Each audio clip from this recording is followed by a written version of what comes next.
Eu costumo dizer que minha vida, pelos meus cabelos brancos, vocês podem imaginar que é bas tem sido bastante longa e eu espero que dure muito mais ainda, não é. E eu me considero uma pessoa muito afortunada, tive muita sorte. Eh, não vou contar toda a minha vida aqui, porque precisaria de 50 programas, é claro. Mas, eu nasci numa cidade do interior de São Paulo, em São Carlos, filho de família italiana, não é, de imigrantes, 80% da população de São Carlos era italiana e o resto era japonês, e budista japonês. Então, eu fui criado nesse ambiente. Oficialmente católico, mas a minha sorte aconteceu no sentido de que a minha família nunca me obrigou, nem a mim, nem a ninguém, minhas irmãs, a seguir uma confissão religiosa em especial, uma escola, uma linha, não é? Nós éramos livres, até porque a família é muito grande e cada um foi para um lado. Então tinha os católicos, meu pai era espírita, eu havia um tio que era espírita também, era o grão-mestre lá da maçonaria de São Carlos. Eu tinha um tio que se apaixonou por tio Armando, se apaixonou por uma moça adventista, e para casar com ela ele teve que se converter. A paixão foi mais forte, ele se converteu. Bom, tinha um outro que estava no protestantismo, tinha meu tio, meu padrinho, que foi para a Umbanda, cada um se espalhou para um canto, mas tudo na mais perfeita harmonia. Nunca houve na minha família uma dissensão, uma briga ou qualquer coisa, cada um. Até porque nas festas das diferentes igrejas que haviam lá em São Carlos, nós, as crianças, nós íamos em todas as festas. Eu adorava a igreja protestante por causa de um suco de laranja maravilhoso que eles davam para as crianças com os docinhos, não é? Os adventistas eu também ia e frequentava, era num outro dia, acho que era aos sábados, né, o que eles festejam sábado, porque eles tinham filmes sobre o Apocalipse extraordinários, melhor que qualquer ficção científica. O fim do mundo, os trovões, os raios, as enchentes, o mar que invade a terra. Eu achava tudo aquilo uma coisa espetacular.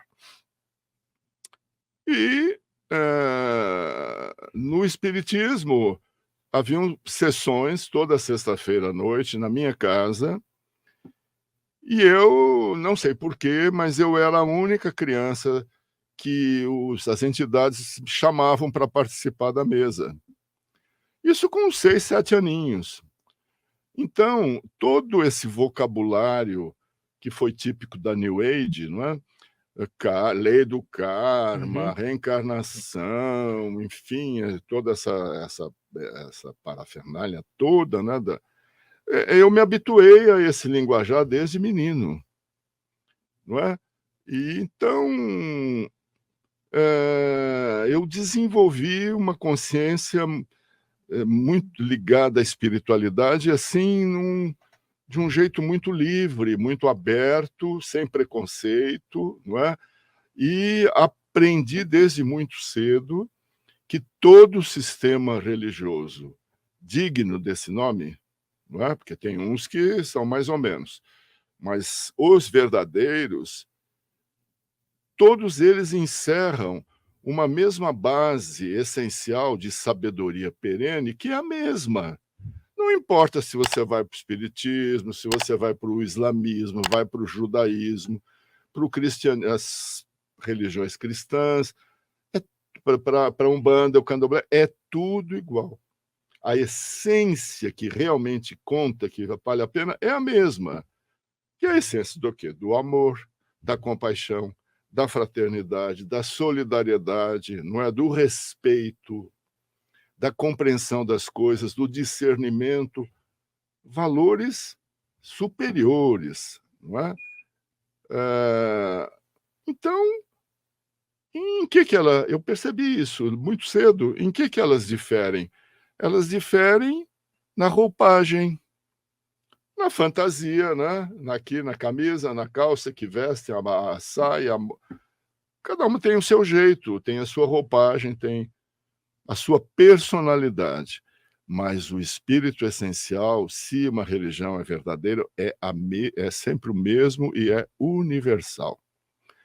De maneira que, para mim, quando o destino me fez chegar, por exemplo, eu não estava destinado a ser um jornalista da linha espiritualista, New Age, Nova Era, nada disso. Eu estava, graças a Deus, me livrei disso. Eu estava destinado, até porque os meus chefes queriam isso, a ser um jornalista de política. Olha só! Né? Hoje, quando eu penso nisso, eu tenho até uma frase que eu digo assim: cruz, credo, mangaló, pé de pato 3 vezes, graças a Deus. E aí as forças que me livraram desse destino tão cruel. Não. Você começou em São Carlos já como jornalista, né, quando conheceu seus chefes em São Carlos? E como é que você foi parar na Revista Planeta? Então, eu comecei em São Carlos aos 15 anos de idade, como revisor de um jornal chamado Correio de São Carlos, que havia lá, era o jornal principal da cidadezinha, não? E onde eu aprendi as primeiras regras e tudo. Quando eu cheguei em São Paulo, já com 18 para 19 anos, eu vim estudar em São Paulo. Mas eu precisava trabalhar, porque a minha família não tinha recursos para me manter aqui na boa vida, não? E eu, por sorte, consegui um emprego já de repórter na sucursal do O Globo do Rio de Janeiro. Meu primeiro trabalho, no meu primeiro dia, que eu cheguei às 7 da manhã na redação, já me enfiaram dentro de uma Kombi com um fotógrafo e me mandaram para Congonhas, porque tinha caído um avião da ponte aérea, um acidente terrível, 1964, foi isso, 64 ou 65, e eu tive que fazer a cobertura desse acidente. Foi a minha prova de fogo. Eu comecei assim no jornalismo aqui em São Paulo. Não é uma coisa horrorosa, tudo, corpos despedaçados. Tudo. Bom, essa foi uma das realidades que eu tive que enfrentar ao longo da minha carreira, né? Muita glória e muito horror, não é? Eu acho que todo jornalista passa por isso. Bem, em 1975, sim, eu estava trabalhando no Rio de Janeiro, no jornal Última Hora, do Rio, e o Inácio de Loyola Brandão, que foi o primeiro diretor da revista Planeta, eu tinha estado com ele meses antes no Congresso de Bruxaria de Bogotá, na Colômbia, que foi uma coisa das grandes experiências da minha vida. Eu escrevi um número especial da Planeta sobre esse congresso, o Loyola gostou muito, e uns meses depois ele me telefona e diz: Luiz, você ainda está de pé aquela sua ideia de vir para São Paulo? Eu disse sim, eu tinha acabado de perder uma irmã aqui em São Paulo, e a minha família estava muito desconjuntada por causa dessa perda, né? Essa minha irmã era uma espécie de chefe da família, mais jovem do que eu, 2 anos. E eu precisava vir para cá para amparar um pouco as irmãs mais novas e os meus pais. Ele disse: pois é, eu vou deixar a direção da Planeta, que já era uma revista em 3 anos que ela tinha, já era uma revista famosíssima, uma grande tiragem na época. Tem um exemplar pequenininho para mostrar, Samuel? Essa aí, pois é. Era esse formato entre 1972 e 1976. Exatamente. Que era o Inácio Brandão, e aí você substituiu ele em 1976. Foi 75. Quase chegando em 76. Bom, e ele falou: venha para cá, porque acertar, porque eu gostaria de passar o bastão de comando para você. Bom, eu tenho essas decisões intempestivas, tá entendendo? Sou filho da Yansan, né? Então, vocês já viram, né? O vento que vai me leva. quando eu vi, eu estava sentado diante do Domingo Alzugaray, que era o proprietário da Editora 3, e ouvindo uma proposta, não exatamente indecente, mas... não, estou brincando, eu devo muito ao Domingo, agradeço a ele essa oportunidade. E ele me convidou, então, para ficar no lugar do Loyola, e eu assumi na semana seguinte. Uau, que rápido. Foi, não é? No começo, na Planeta, nesses primeiros meses, era eu e Deus. Eu não tinha secretária, eu não tinha ninguém na redação, estava sozinho numa sala, mais ou menos do tamanho desse estúdio, com uma mesa, um arquivo, e tendo que fazer uma revista mensal sozinho. E uma máquina de escrever não elétrica, mecânica, porque ainda não tinha as nossas IBMs e muito menos os nossos computadores, né, que facilitam tanto a nossa vida. Bom, e comecei a tocar. E a tiragem dessa época da revista, quanto que vendia mensalmente? Quantos exemplares em média? Quando eu assumi, ela vendia uns 45 mil exemplares. Não é? Eu assumi e, até para surpresa minha, ela começou a subir um pouquinho, foi subindo. Aí as forças do alto me mandaram uma pessoa extraordinária, que foi a dona Elsie Dubugras, que na época tinha 74 anos, já estava aposentada da Panam, onde ela trabalhava, a Panam, empresa aérea,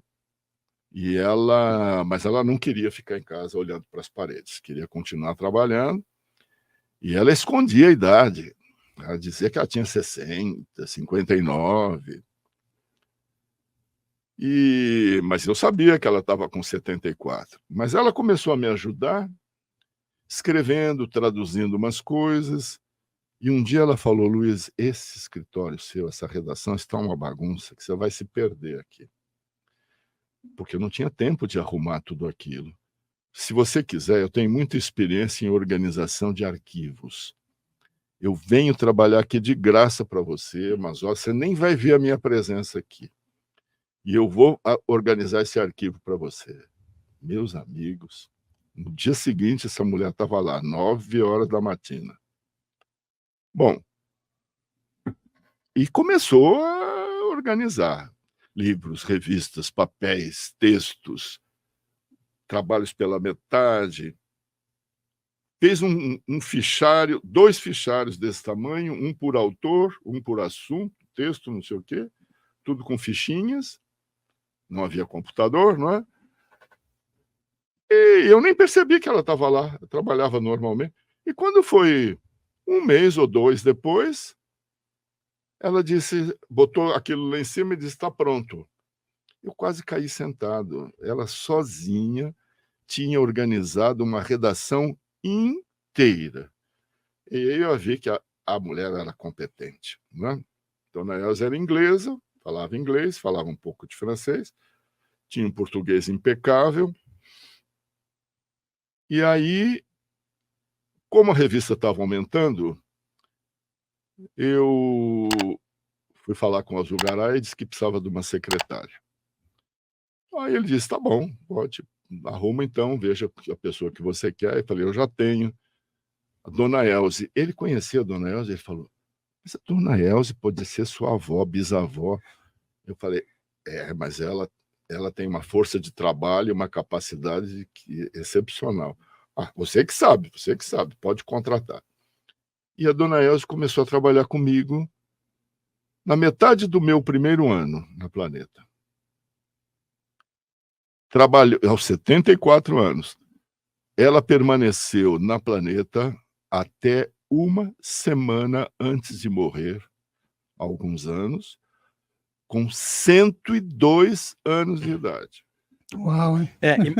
Mostra o formato maior da revista, Samuel. Samuel separou as revistas ali antes. A revista tinha o formato pequeno, e aí, no ano de 1977, a revista passou para um formato maior, né? Aí o Luiz vai contar a história dessa conversão do formatinho para o formato maior, que, até por coincidência, foi a primeira Planeta que eu comprei em agosto de 1977, era a transição da pequenininha para a grande, tinha uma matéria sobre vidas passadas e saídas do corpo, do G.M. Glaskins, um autor australiano, que foi traduzido o livro Windows of the Mind, Janelas da Mente. Foi a primeira matéria que eu li que falava de saída do corpo. E ali nos bastidores, no box, tinha o endereço de 2 livrarias, a Zipac e a Francisco Laici, que eram na Gonçalves Dias 75. Do Rio de Janeiro. E a partir da Planeta eu comecei a comprar os livros de saídas do corpo lá. Você não sabia, Luiz, mas a revista, a conversão para a revista grande, me atraiu e foi a primeira que eu li que me engatou o tema da saída do corpo, que eu estava tendo desde os 15 anos e ainda não sabia exatamente o que era. O pontapé para eu entender foi a revista Planeta de agosto de 77, acho que o número era 59.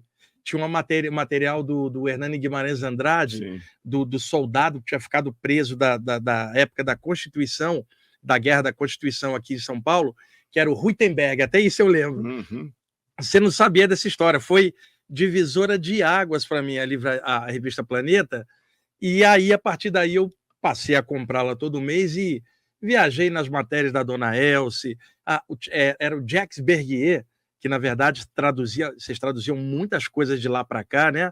E aí, eu queria te falar isso aqui pessoalmente, que a revista Planeta foi muito importante na minha abertura de jovem, de 15 anos, para entender esses temas. Wagner, eu tô aqui. Olha, não, vaidade e orgulho é pecado. Mas eu estou super orgulhoso de ouvir isso de você, viu? Muito feliz. Que bom, não é? Olha, que a gente teve essa possibilidade de dar uns toques iniciais, né, nas pessoas. E quantos outros? Inclusive ontem me mandou uma mensagem áudio o Otávio Leal, né?